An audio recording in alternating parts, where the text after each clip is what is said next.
It is a lot of fun. It's a lot of fun in a whole lot of different ways because they get to see the really cool things that we get to do on a daily basis.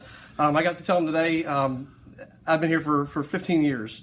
I've been a police officer for 15 years, and in that time, I've had all sorts of different assignments, and K9 is one of the best ones I've ever had, ever. It's the coolest thing in the world, and to share that with the kids here at the camp is absolutely awesome. It's really rewarding to show them what these dogs do and the hard work we put in with the dogs and the hard work the dogs do to help the community. You live with these dogs. Literally. Yeah. He goes home with me every day and comes to work with me every single day. So I spend more time with this dog than anybody else in my entire life. We ride in the car together for 11 and a half hours a night, and spend lots of time together.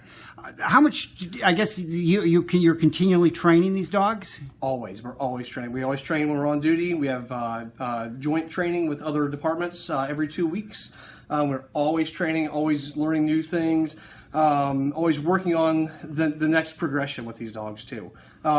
If you think about dogs in the 80s and early, not even the 80s, but even earlier on, the display of the dogs was more aggressive. Dogs would bark a lot in the cars. Mm-hmm. All you saw of these dogs on TV was them biting people. That's not what these dogs are anymore. Most of these dogs are generally social. That doesn't mean come up and pet them. If you see a working dog, please stay back, let them work. But they're generally social, and they take on more tasks than they did years and years ago. It's just a progression of training and through learning and repetition. You put me in a suit, and I experienced. I couldn't get over the power, just the power that those animals have. They're very powerful. Then when they go catch a bad guy for us, they only do it in 3 circumstances. First of all, the 3 circumstances are if I tell them to do it, if somebody tries to hurt me, or somebody tries to hurt them. That's the only time they'll go get somebody. And the only reason they use their mouth to bite and hold somebody is because if I'm lucky enough to go catch a bad guy, if I'm fast enough to catch a bad guy, most of them are a lot faster than me. But they're not faster than the dog. But if I catch a bad guy, I can use my hands. I can grab him and put handcuffs on him, but the dog doesn't have hands. So he has to use everything he has naturally given to him, not equipment, but everything naturally given to him to catch a bad guy. That's his mouth, his teeth to hold on, his mouth pressure to hold on, and his weight, all his natural attributes to hold somebody in place. And all they do is they're trained to bite one spot, whatever they can get a hold of, and hold on, and that way that gives me time to get there and go get that bad guy. Well, I had a suit on.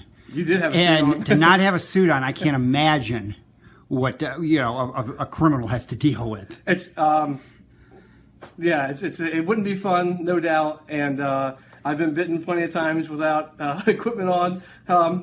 It's a little pain compliance, a little bit of compliance, with a little bit of pain, and it goes away. It's temporary. Well, are there situations where if you're out and someone sees that there's a dog that they immediately just give up? I mean, I sure would. So I've had more occasions. Actually, almost 100% more occasions of people complying when they see the dog than not. Yeah. The dog is a great tool for that. Most people are worried about what the dog will do, and for just reason, I guess. But they're more intimidated by the dog and more compliant with the dog around than they are without him. Yeah.